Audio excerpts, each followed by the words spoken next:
Boys, ladies and gentlemen, I just finished recording it, but I'm rewatching this video. What in the world?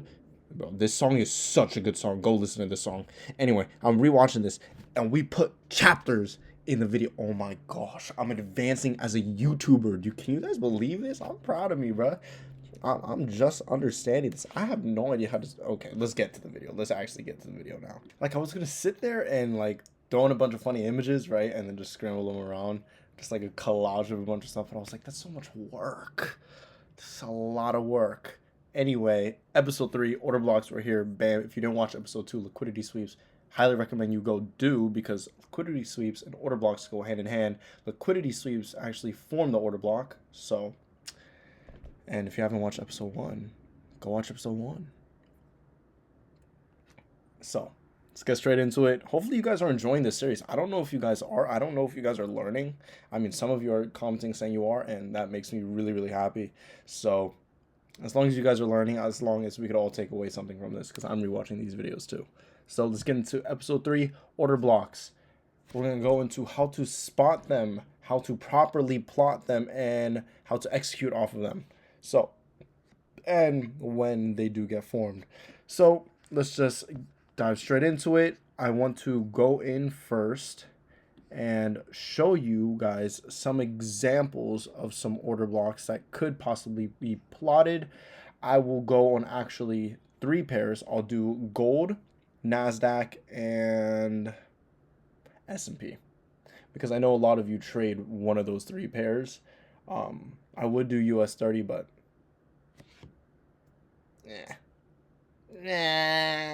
Dow Jones. Like, this really was someone really want to plot out stuff on the Dow Jones. I mean, I used to trade US 30, but like, so I'm gonna go in, I'm gonna plot a few, and then I'm gonna showcase it to you guys, and then we're gonna go in and explain it, just so your eyes can at least get used to the aspect of, okay, this is what could potentially be an order block.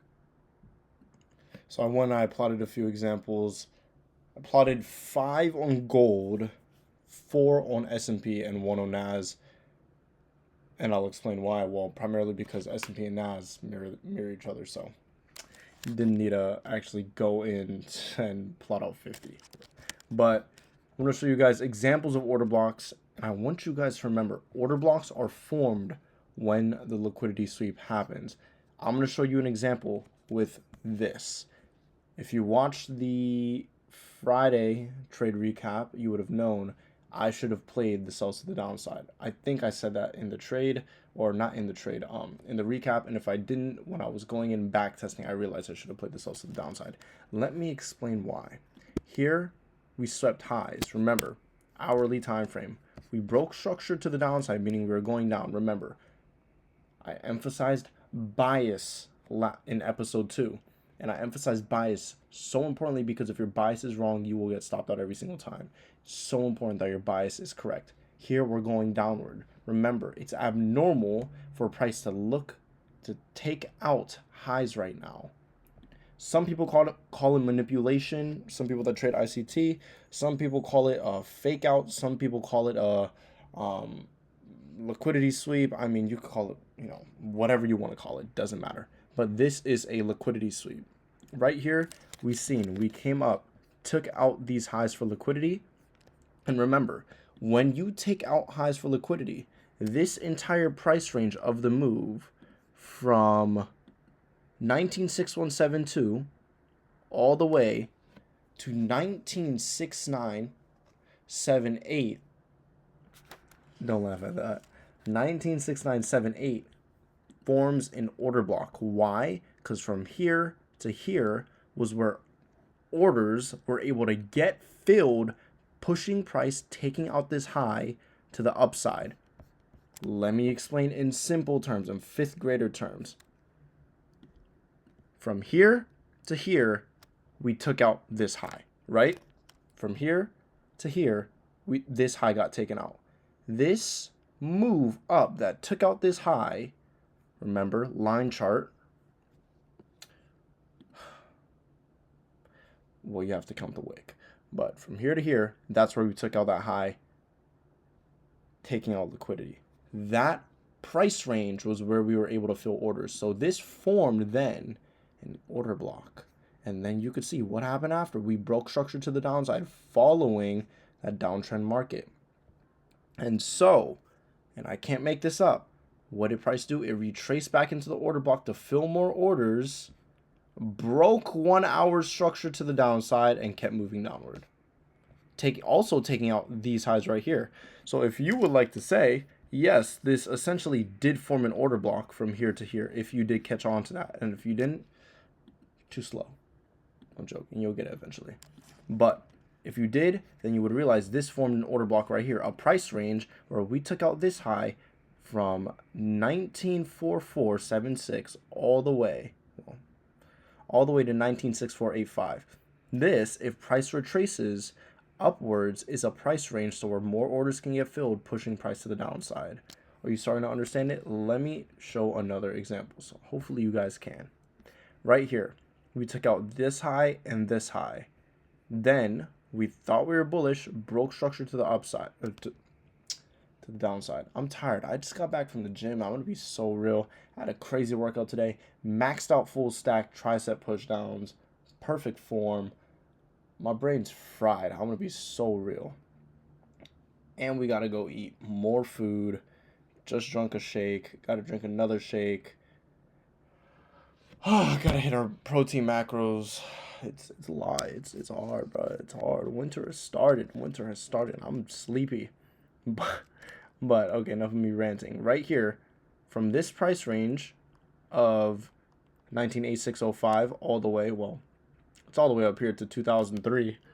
We came out and took out all of these highs, right? Then continued price downward. Remember, here we were in a downward trend.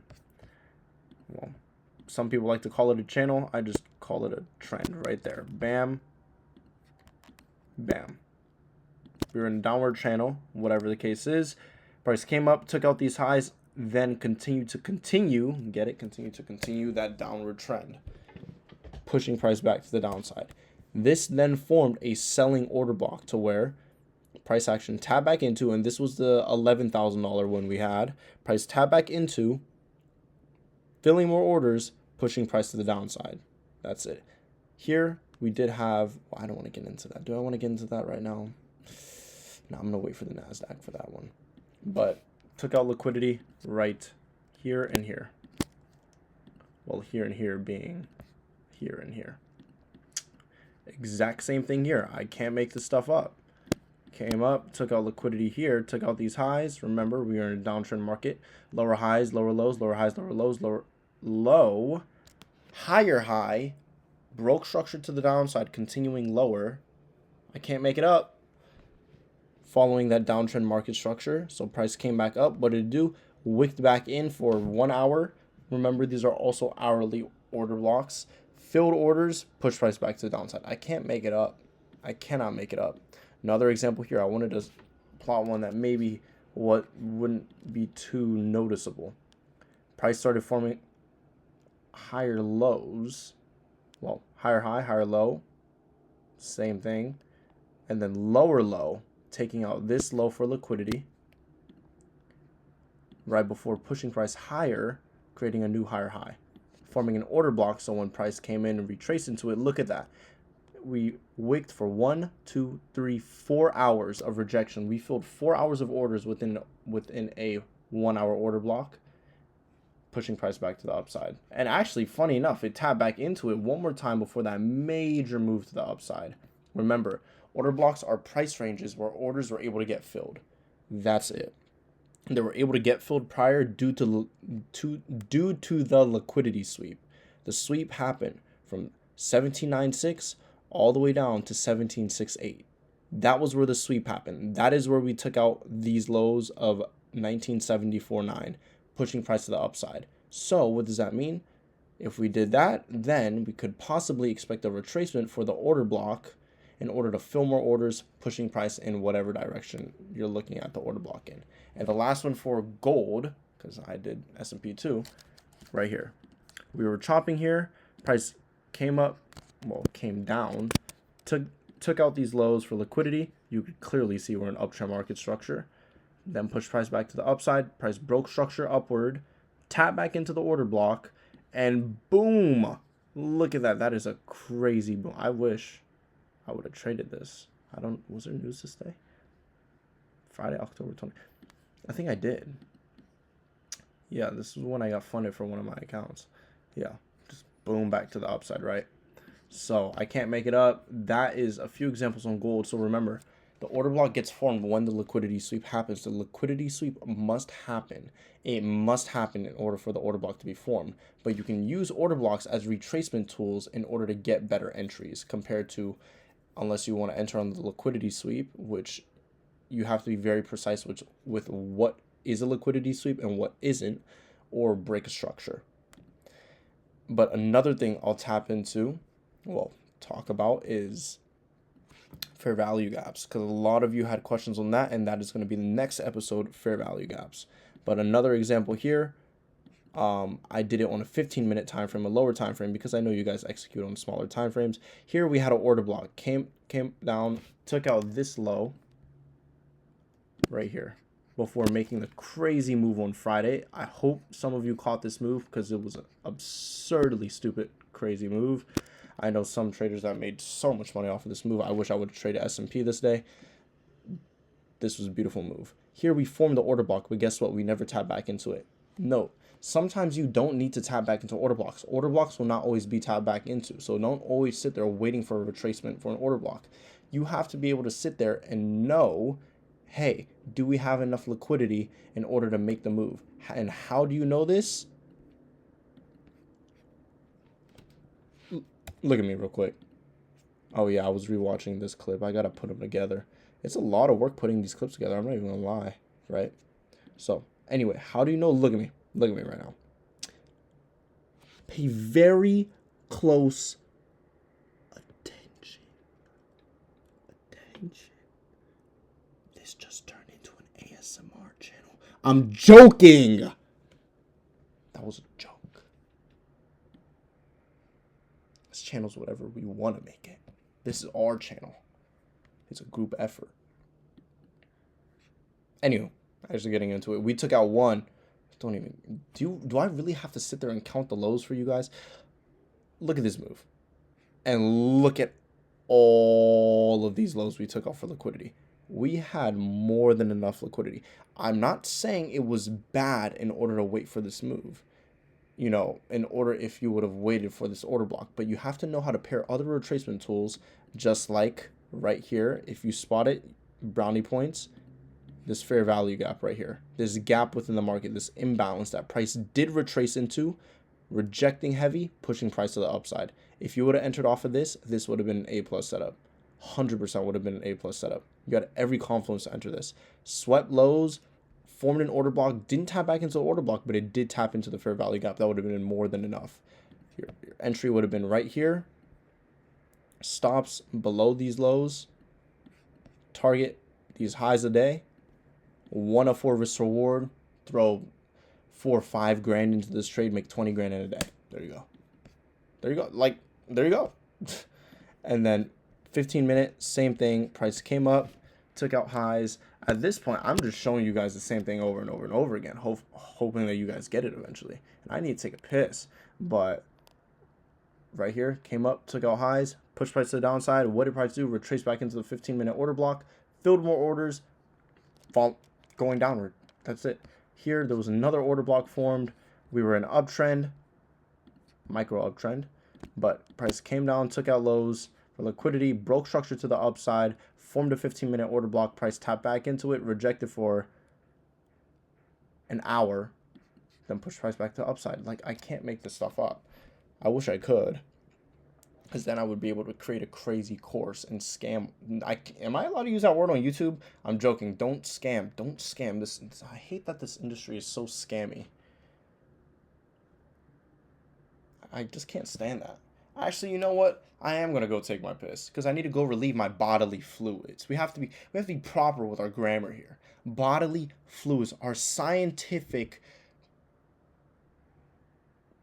adaptability to the market. You thought I was gonna say in life. No, we have to know how to adapt to the market, silly goose.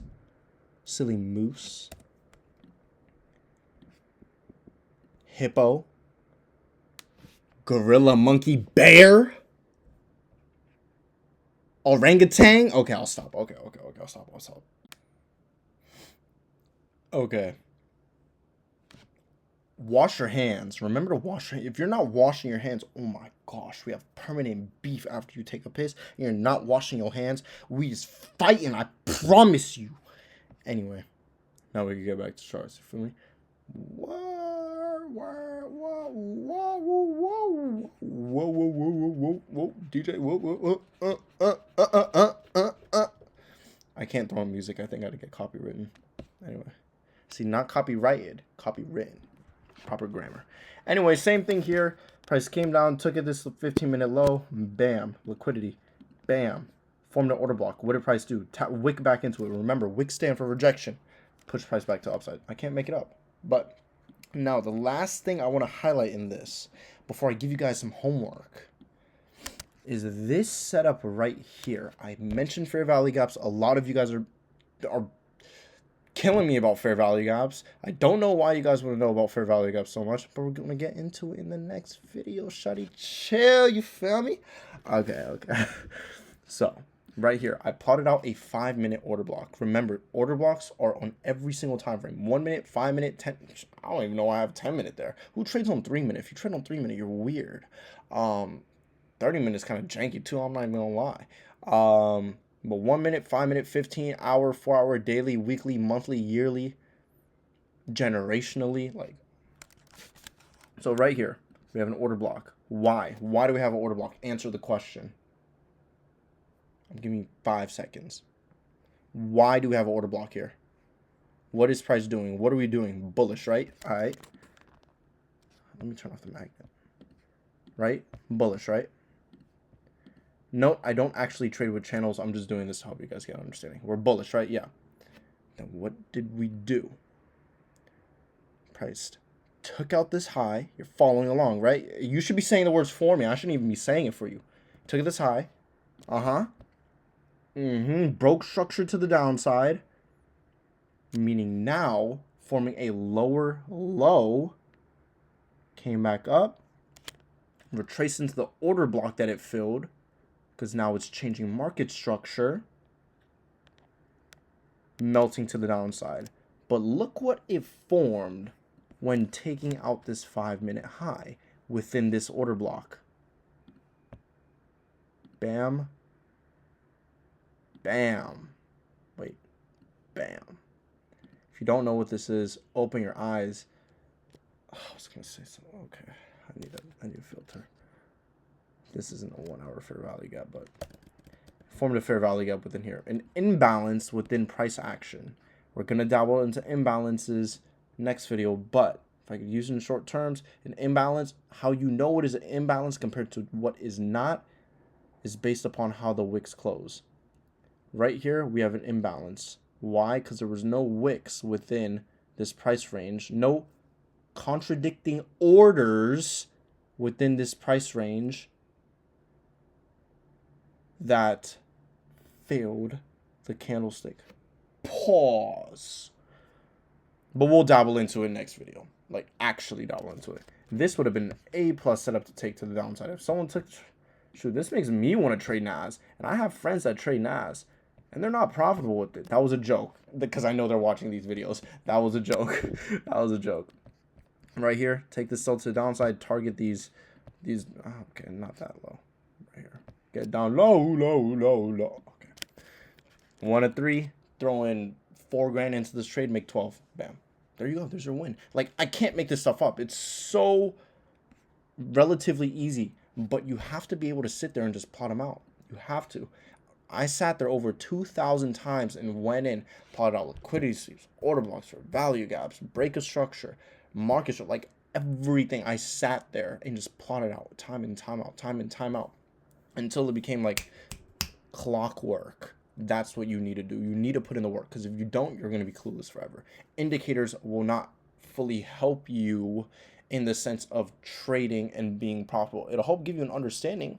Indicators can do that, but remember, indicators actually indicate something after the candlestick is closed. It doesn't indicate something before, so it doesn't indicate how the candle is going to close. but it does indicate after the candle is closed. You want to be able to predict the move before it happens, right? So you know when to enter. But with that being said, your guys' homework today, go in and plot out 1,000 order blocks with liquidity sweeps. That was a joke. Plot out 20. If you're dedicated, plot out 25. Because if you really want to get this, you have to be able to sit there and plot these out. Plot out a liquidity sweep. Remember, following price action, taking out lows. What is this right here? Price came down, took out this low right here. Liquidity, bam, was residing under those lows. Order block from here to here, bam, order block. What did price do? And for confirmation, in order to see whether you were right or not, you could go here, bam, to the brushes tool, path, go here, bam, bam, bam, bam, took out this low, bam, pushed up, bam, back here. Yeah. Like, so here, bam, bam, bam, took out this low, bam, up here, bam, and then continue to the upside, right? And I mean, this could go on forever. Like, I could show a million examples. This did form an order block right here. Took out these lows. Okay, really? Took out these lows for liquidity. Bam. Created a giant order block here that never got tapped back into, which, remember, is fine. Not all order blocks will be tapped back into. You have to be able to see, okay, did we sweep enough liquidity in order to make the overall move? That's why it's so important to have other retracement tools. I like to enter on break a structure. Everyone's different. Figure out what works for you. Your trading strategy should be specific to you and your emotions. Remember, a trading strategy is meant to negate your emotion within trading so you don't become emotional. If trading once a day is part of your trading strategy, you should only be trading once a day. But I can go, this is a massive imbalance right here on a different chart. This is on Blackpool. I prefer Oanida just because it matches with my broker think markets. But, I mean, I could go on forever, really. I could show, there's an example here. Price came up, took out, funny enough, I took this sell to the downside a while back. Liquidity up here. Formed this massive order block. It never retraced into it, but I just played the breaker structure to the downside. Right here. Bam, formed an order block, continue back to the downside. And I will show one last example right here because I took this sell position. This was a beautiful sell position. Price came up, took out this high here, order block, bam, huge order block. Price tab back into it. Chop. Finally broke structure to the downside. And went famous. Famous, ya. Wouldn't wanna be ya. I'm gonna buy a bunch of sneakers. I'm sorry, that was such an intrusive thought. I'm sorry. I'm gonna show you what I'm gonna buy. I'm gonna buy Ungrateful Dead's Dunks. I'm gonna get the yellow ones. I'm gonna get those. Oh my gosh. Oh, that price is crazy. I'm not getting the red ones. Why are those so expensive? And then I also want to get a pair of Easy foam runners. Probably gonna get the black ones. I don't know. You got 2.5K? This is outrageous. This is blasphemy. This is insane. 2.5. Oh, men's size 16. 2.5 grand. Who listed that, bro? You need to be banned from StockX. $999. Size 15. Who's rocking a size 15? Like, be for real. Who's rocking a size? Can we, like, be for real about sneaker prices right now? Like, if you're a sneakerhead, you sit there too, and you look at these prices. Outrageous. Insane. Like, I got a pair of off-whites, but, like, ooh, and then I was going to buy a pair of, off-white laser Grim Reapers, I think. Reapers. They're affordable now. Oh, the regular ones are nice too. Those ones are unique too. We'll go on a shopping spree together. I'm just saying that's a lot of. Okay, it's not a lot of money, but it's a lot of money. Like, let's be real. For a $20 shoe developed in China by a little boy working in a factory for 72 hours straight, getting no breaks. Like, let's be real. Us day traders are spoiled. So spoiled. We're crazy spoiled. Okay. But in all seriousness, that's my channel content. This is how the videos are doing, by the way, so you guys can see. I think I'm allowed to show. I can show anything I want. I really can't show anything I want. That's how that's doing. This is how the channel's doing. Goal is to get to 400 subs. The goal by the end of the month is 1,000. So hopefully we'll be able to get there. But apart from that, I just started ranting. You guys know your homework. Go do it. If you want, join the Discord, link in the description. I am talking so much. It's going to be a long video, but if you want to join the Discord, links in the description. Feel free to join. Hit me up on the Discord or ask any questions, and hopefully I can respond. But apart from that, I love you guys so much, and I thank you guys for watching, and I will see you in episode 3 of Fair Value Gaps. Peace, and have a nice day. I used to say that on my old vlogging channel. So for you guys that know that outro, it's nostalgic. Peace and have a nice day. I love you guys.